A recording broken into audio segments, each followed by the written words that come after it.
Students, how are you? Hope आपने जो previous question था इस सीरीज़ का लास्ट मिनट रिवीजन नेटवर्किंग वाला क्वेश्चन आपने अच्छे से प्रैक्टिस कर लिया होगा। तो उसी सीरीज़ में हम एक दूसरा क्वेश्चन लेके आए हैं आज। तो दूसरा क्वेश्चन हमारा जो क्वेश्चन है वो है पिकल का क्वेश्चन। ठीक है, वो आपको पता है, आपने हम ऑलरेडी कर चुके हैं, आपको पता है पिकल में क्या क्वेश्चन आता है। तो बेसिकली सीबीएसई ने जो क्वेश्चन दिया है करीब अपने सैम्पल पेपर में, वो फिल इन द ब्लैंक्स की फॉर्म में दिया हुआ है, जिसमें आपको कुछ कमांड्स को फिल करना है। तो बेसिकली इसमें जो ये क्वेश्चन अगर आएगा, रिपीट होगा, तो सेम ही चीज़ें इसमें बार बार पूछी जा रही हैं। जितने भी सैम्पल पेपर्स हैं, जितने भी क्वेश्चंस हैं, सेम ही चीज़ पूछी जा रही है। तो सबसे पहले आपको क्वेश्चन को अच्छे से पढ़ लेना। इसमें फाइल का नाम जरूर देख लेना। 2 फाइलें हैं, आपको वो फाइलें याद रखनी है। तो एक रीड फाइल, एक फाइल में से हम रीड करेंगे और एक फाइल में हम राइट करेंगे। तो यहाँ पर जो रीड करने वाली है वो रिकॉर्ड डॉट डैट है, और जिसमें राइट करना है वो टेम्प डॉट डैट है। तो अच्छे से बस क्वेश्चन को पढ़ लेना, क्या क्वेश्चन चाहता है, अपडेट करना चाहता है। तो बेसिकली हमें इतना डीप में नहीं जाना है, सिंपली सेम क्वेश्चन है। तो यहाँ पर देखेंगे इंपोर्ट। तो ये आप सबको पता है कि हमें जब पिकल का क्वेश्चन आता है, यहाँ पर देखिए पिकल का ही क्वेश्चन है, कैसे मालूम चलेगा? क्योंकि यहाँ पर हम एक बाइनरी फाइल को हम एक बाइनरी फाइल में ऐड कर रहे हैं। क्या रिकॉर्ड ऐड कर रहे हैं? हम पूरा एक, या तो हम स्ट्रिंग इंपोर्ट करेंगे या डिक्शनरी या लिस्ट हम इसमें अंदर इंपोर्ट कर रहे हैं। तो इसलिए हमें पिकल चाहिए, क्योंकि हम एक ऑब्जेक्ट को इसके अंदर इंसर्ट कर रहे हैं। तो हमें जब भी पिकल का क्वेश्चन आएगा, हमें इंपोर्ट करना पड़ता है। We have to be import the pickle module. तो सबसे पहले कमांड अगर आप देखेंगे तो स्टेटमेंट 1 लिखा हुआ है। अगर आप इसका देखेंगे तो which module should be imported in the program, यहाँ पर देखिए पहले स्टेटमेंट का जो डिस्क्रिप्शन दिया हुआ है। तो हमें यहाँ पर पिकल, तो हमेशा पिकल ही आएगा, ये आप याद कर सकते हैं। ठीक है, बड़ा आसान है। पहले वाली स्टेटमेंट 4 नंबर का क्वेश्चन है, 4 स्टेटमेंट को फिल करना है। दूसरे यहाँ देखिए एक फाइल को इन्होंने एफ इन किया है रीड मोड में ओपन करने के लिए। दूसरी फाइल में बताया जो दूसरी फाइल है उसको ये ओपन कर रहे हैं। तो ऑब्वियसली हम दूसरी फाइल में हमको राइट करना है, तो हमें राइट मोड में ओपन करना है। तो दूसरी फाइल कौन सी है? Temp dot that. तो यहाँ पर आपको सिंपल क्या लिखेंगे? जब फाइल को ओपन करते हैं, देखो ऊपर आपको लिखा हुआ है, बिल्कुल सिमिलरली वैसे ही लिखना है। यहाँ पर फाइल का नाम है temp dot dat comma WB, यहाँ आपको राइट मोड में लिखना है। Second question, write the correct statement required to open a temporary file. तो हमें ओपन करनी है, किस मोड में करनी है? क्योंकि हमें एफ आउट के अंदर हमें, यहाँ अगर आप देखोगे तो एफ आउट के अंदर हमें, ये देखिए हम डंप कर रहे हैं, राइट कर रहे हैं। ठीक है, तो उसका मतलब वो राइट मोड में आनी चाहिए। तो इसी आपको थोड़ा सा देखना है। कभी ये रीड मोड के लिए फिल इन द ब्लैंक्स आ सकता है, कभी राइट मोड के लिए। तो आपको देखना है यहाँ पर रीड मोड के लिए ऑलरेडी फाइल खुली हुई है, तो हमें इसमें राइट करना है। क्वेश्चन के अकॉर्डिंग टू क्वेश्चन हमें टेम्प डॉट डैट में राइट करना है। तो यहाँ पर record temp dot dat comma WB। तो ये भी आसान है, मोस्टली सेम ही क्वेश्चन आता है, सेम ही फिल इन द ब्लैंक्स हैं, आप इनको याद भी कर सकते हैं। थर्ड स्टेटमेंट देखिए, यहाँ पर क्या हो रहा है? यहाँ पर हम वाइल ट्रू, हम यहाँ रीड कर रहे हैं फाइल को। ठीक है, तो रीड कर रहे हैं, तो हम क्या कर रहे हैं? हम रिकॉर्ड को फैच करेंगे। फैच किससे करते हैं? लोड से। फंक्शन, 2 ही फंक्शन होते हैं पिकल में। तो यहाँ आप लिखोगे पिकल डॉट लोड। क्या लोड करना है आपने जो फाइल, आपका ऑब्जेक्ट कौन सा ऑब्जेक्ट है? फिन ऑब्जेक्ट है रीड करने के लिए। तो यहाँ पर आएगा पिकल डॉट लोड और ब्रैकेट के अंदर फिन। थर्ड स्टेटमेंट लिखा हुआ, statement should fill the statement to read the data from the binary file and write करने के। तो यहाँ पर हम राइट कर रहे हैं, उससे पहले हमें क्या करना है? रीड करना है डेटा को। तो यहाँ पर रिकॉर्ड के अंदर वो सारा डेटा रिकॉर्ड होगा। तो क्या लिखेंगे? अगर हम इसकी मार्किंग स्कीम देखें, तो मार्किंग स्कीम के अंदर भी अगर आप देखेंगे इसका, तो आपको आसानी से मालूम हो जाएगा। सीबीएसई ने मार्किंग स्कीम दी हुई है। तो थर्ड स्टेटमेंट के लिए पिकल डॉट लोड फिन, यहाँ फिन कर रहे हैं। ठीक है, तो यहाँ पर फिन आ जाएगा आपका। सीधी सी बात है, फिन क्यों है? क्योंकि फिन रीड करते वक्त जब हम लोड फंक्शन यूज़ करते हैं, तो उसके अंदर सिर्फ एक ही आर्ग्यूमेंट आता है, जो आपका रीड ऑब्जेक्ट है, जिस फाइल के थ्रू आप, जिस ऑब्जेक्ट के थ्रू आप फाइल को रीड कर रहे हैं वही आएगा। और जब हम डंप करेंगे तो उसमें 2 आता है, एक तो आपका क्या डंप कर रहे हैं वो रिकॉर्ड पहले आएगा, और दूसरा जिस फाइल में आप राइट कर रहे हैं उसका ऑब्जेक्ट। ठीक है, ऑब्जेक्ट हमने ऊपर बनाया हुआ है। तो यहाँ पर आपका लोड कर रहे हैं, क्योंकि हम रीड करने हैं। रीड करने से पहले, क्योंकि उसके बाद हम चेक करेंगे कि हमारा एम्प्लॉय ID या जो भी डेटा है वो मैच हो रहा है या नहीं हो रहा है। दिस इज़ द क्राइटेरिया कि आपको कैसे मालूम चलेगा। और लास्ट में जब देखेंगे तो यहाँ पर पिकल लिखा हुआ है, देखो यहाँ इफ़ है। तो यहाँ पर हम क्या कर रहे हैं? हमें बेसिकली हमको राइट करना है। तो स्टेटमेंट अगर 4 आप पढ़ेंगे, तो स्टेटमेंट 4 यहाँ पर दी नहीं है, यहाँ आसान। Statement 4 to write the update data in the file. तो स्टेटमेंट 4 में हमें क्या करना है? डेटा को राइट करना है। तो देखिए अगर यहाँ पर देखोगे तो यहाँ पर भी राइट है, इफ़ के अंदर भी राइट हो रहा है और एल्स में भी राइट हो रहा है। तो इफ़ में जो राइट हो रहा है वो अपडेट होकर हो रहा है, और एल्स में जो राइट हो रहा है वो बिना अपडेट के हो रहा है। तो इसलिए स्टेटमेंट बिल्कुल सेम होगी। यहाँ पर बिल्कुल आपका आंसर खुद ही दिया हुआ। तो यहाँ लिखना है आपको पिकल के बाद dot dump REC F out। तो ये बहुत आसान है, देखिए ये वही सेम चीज़ लिखी हुई है।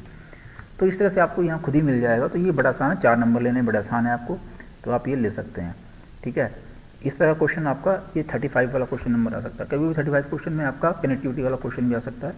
जैसे कि अगर हम कुछ प्री बोर्ड के क्वेश्चन देखें या सैम्पल पेपर देखें तो उसमें अगर आप देखेंगे तो ये देखिए, अगर लास्ट क्वेश्चन है वो आपका कनेक्टिविटी वाला क्वेश्चन आ रहा है, ठीक है। सॉरी, इसमें ये वाला इसमें भी सेम क्वेश्चन आ रहा है। अगर आप देखेंगे इसमें भी आपका जो क्वेश्चन आया हुआ है वो पिकल वाला ही आया हुआ है, और सेम स्टेटमेंट से आकर देखेंगे तो आपको यहाँ पर दो फाइल दिखेंगी, ठीक है। Binary file record dot dat है, और आपने जो रिकॉर्ड करना है वो टेम्पलेट में करना है। तो यहाँ पर फिर से आपको क्या करना है, यहाँ पर इंपोर्ट पिकल करना है, यहाँ पर ओपन करना है। यहाँ पर देखो रीड मोड में खुली हुई है, अब दूसरी एफ आउट तो राइट मोड में खुला है। बेसिकली हम एफ आउट यूज़ करते हैं राइट मोड के लिए। तो क्या करेंगे, temp dot dat comma WB करेंगे इसके अंदर, और सब इन्वर्टेड कोमास के अंदर आएगा। फॉर्मेट ऊपर दिया ही हुआ है, आपको मालूम चल जाएगा। फिर से वही आ गया। अब आपको फिर से एफ इन करना है, means pickle dot load bracket के अंदर फिन, ठीक है। स्टेटमेंट यहाँ पर रीड हो रही है, यहाँ पर राइट हो रहा है। देखो आपकी बार जो पिछली बार जो दिया हुआ था वो पिकल आपका सेम चीज़ दिया हुआ था, वही फिर से आ गया। डंप सेम चीज़ आपको यहाँ पर लिखनी है। तो स्टेटमेंट बिल्कुल सेम आ रही है, बिल्कुल। अगर ये क्वेश्चन आया तो एज इट इज़ ही आएगा, और यही चीज़ें स्टेटमेंट पूछी जाएगी। अदरवाइज ज़्यादा क्या होगा, ज़्यादा आपका ये रीड वाली फाइल को मिसिंग कर देंगे, यहाँ पर रीड वाली को मिसिंग करेंगे, राइट वाली को लिख देंगे, यहाँ एल्स वाली को मिसिंग कर देंगे, इफ़ वाली को लिख देंगे। तो इस तरह से कुछ चेंज कर सकते हैं। या हो सकता है कि ये क्लोज़ के लिए भी मिसिंग कर दें, तो आपको क्लोज़ कर देना। जो फाइलें आपने यूज़ कर ली हैं वो क्लोज़ भी होनी है, ये भी याद रखना। तो अलग अलग क्लोज ओपन ही है तो अलग अलग भी आपको क्लोज़ करना है। तो this is the fourth question. ये 35th क्वेश्चन है, 4 मार्क्स का है, बड़ा आसान है। आपको पिछले जो हमने नेटवर्किंग दिखाया 5 नंबर वो हैं, 4 नंबर ये हैं। तो आपको ये कंफर्म कर लेने हैं अपने नंबर्स, इसकी प्रैक्टिस कर लीजिए। क्वेश्चन आपके पास, सभी के पास सैम्पल पेपर्स होंगे, बहुत सारे क्वेश्चन पेपर्स होंगे, प्री बोर्ड के क्वेश्चन पेपर होंगे, उनमें भी ये क्वेश्चन आए होंगे, तो आपको ये कर लेने हैं। तो चीज़ें बहुत आसान है। अगर हम एक क्वेश्चन और देख लें, अगर हम CBSE के इसमें, तो ये आपका 35 क्वेश्चन है। इसके अलावा जो क्वेश्चन आता है 34 जो क्वेश्चन आता है वो आपका डिपेंड करता है, या तो आपका MySQL से आ जाएगा, या फिर आपका क्वेश्चन CSV फाइल से आ सकता है। तो यहाँ पर एक CSV फाइल वाला क्वेश्चन भी आया हुआ है, ये 33 में आया हुआ है। तो यहाँ पर CSV वाला फिलिंग दी ब्लैंक्स में की फॉर्म में आ सकता है, और आपको लिखने के लिए, यहाँ पर लिखने के लिए आया हुआ है कि आपको एक ऐड फंक्शन रखना है, जिसके अंदर आपको एक्सेप्ट करना है डेटा एम्प्लॉय का, उसको फॉर डेटा CS में करना। और ईच रिकॉर्ड के अंदर 3 फील्ड होंगी, FID, FNAME और FPRICE। और फिर इसी तरह से आपको ये सर्च भी करना है उसमें से रिकॉर्ड, ठीक है। तो क्वेश्चन को पहले पढ़ लेना। पहले तो आपको डिफरेंस फाइल लिखना है, कि यहाँ पर लिखा हुआ है, ठीक है। उसके आपके 2 मार्क्स के होंगे, और ये आपके 1.5 मार्क्स के हैं। तो देखिए, अगर इसके हम मार्किंग स्कीम में देखें तो उन्होंने क्या लिखा हुआ है वो अभी हम देख लेते हैं। देखो मार्किंग स्कीम में उन्होंने जो क्वेश्चन आंसर लिखा हुआ है बड़ा आसान है, इसमें कुछ करना, कुछ ज़्यादा नहीं करना। ये देखिए, this is the question CSV file का। तो इंपोर्ट CSV याद रखना हमेशा, जब भी CSV फाइल होगी उसके लिए इंपोर्ट होगा CSV, ठीक है। तो यहाँ पर डेफ ऐड उन्होंने कहा कि एक ऐड फंक्शन बनाना है। अगर आप देखेंगे तो यहाँ पर ऐड फंक्शन बनाना है, ठीक है। तो ऐड फंक्शन में क्या करना है, एक्सेप्ट करना है। पहले क्या करना है, आपने फाइल को ओपन कर लेना है जो जिसके अंदर आपको राइट करना है। तो हमने अपेंड मोड में खोला हुआ, क्योंकि मे बी उसके अंदर कुछ फाइलें डेटा हो सकता है। तो F आउट हमने खोल लिया, ओपन कर लिया, क्योंकि हम राइट मोड के लिए खोल रहे हैं। फॉर डेटा आपकी CSV फाइल है, यहाँ इन्होंने लिखी हुई है, ठीक है। This is your file name. जो फाइल नेम आपने क्वेश्चन में दी हुई है वही आपने लिखनी है, for data dot CSV append mode में। न्यू लाइन, तो हमें हर रिकॉर्ड को हम न्यू लाइन में लिखेंगे, इसलिए /n लिखा हुआ है। सबसे पहले हमें एक राइटर ऑब्जेक्ट बनाना पड़ता है, तो हम कोई भी नाम ले लेंगे, W कुछ भी ले सकते हैं।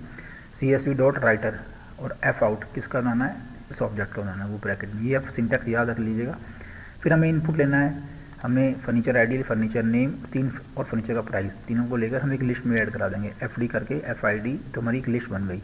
नाउ अब इस लिस्ट को हमें क्या करना है, हमें CSV फाइल के अंदर राइट करना है। तो W डॉट राइटर रो, देखो राइटर जो होता है वो सिर्फ फाइल, वो जो ऑब्जेक्ट है वही रिस्पॉन्सिबल होता है एक नए रिकॉर्ड को एंटर करने के लिए CSV फाइल में। तो वो उसका एक फंक्शन होता है, राइटर का जो फंक्शन है वो होता है राइट रो। तो राइट रो क्या करना है, हमें इस रो को ऐड कर देना है FD, और उसको क्लोज कर देना है। बहुत आसान क्वेश्चन है। 3 कमांड तो आपकी सिर्फ इंपोर्ट करने की है, एक फाइल ओपन करने की है, एक राइटर बनाने के लिए है, ये आप स्टेप याद कर लेना। और एक कमांड से आप रो को राइट कर रहे हैं, और फिर उसके बाद लास्ट कमांड से आपको क्लोज कर रहे हैं। तो ये कुछ चीज़ें फिक्स हैं। जब भी आपको ऐसा कोई क्वेश्चन आएगा, चीज़ें फिक्स रहेंगी। ऐसे सर्च करने के लिए हमें फिर से क्या करना पड़ेगा, उस फाइल को फिर से ओपन मोड में करना पड़ेगा, रीड मोड में, ठीक है। तो फिन ले लिया हमने, यहाँ पर सर्च का फंक्शन बनाना है, डेटा डॉट CSV रीडर, हमने डेटा बना लिया फिन रीडर, ठीक है। हमने यहाँ पर डेटा के अंदर हमारा डेटा आ गया। यहाँ पर हमें राइटर की तरह अलग से दो चीज़ें नहीं करनी पड़ती, सिर्फ रीडर से ही आपका काम चल जाता है। तो आपने डेटा के अंदर सारा डेटा को रीड कर लिया फिन ऑब्जेक्ट से, और एक हमने वेरिएबल ले लिया found is equal to false, boolean variable ले लिया। Then for i in data हमने क्या कर लिया, लूप चला दिया। अब इसके अंदर हम एक एक डेटा को चेक करेंगे। इफ़ इंट आई, क्वेश्चन क्या, क्वेश्चन ये 10,000 से जिसका प्राइस होना चाहिए वही हमें फाइंड करना है। तो इफ़ इंट, तो फर्नीचर प्राइस आपका कौन से, तीसरे नंबर पे है, ठीक है। तो इसलिए लिस्ट का क्या होगा 0 1 2 सेकंड इंडेक्स। तो ये यहाँ पर आई, क्योंकि आई में हमारी एक एक लिस्ट आ रही है, क्योंकि डेटा के अंदर हमारी सारी जो रोज़ आएंगी, आई के अंदर हमारा एक एक डेटा आएगा।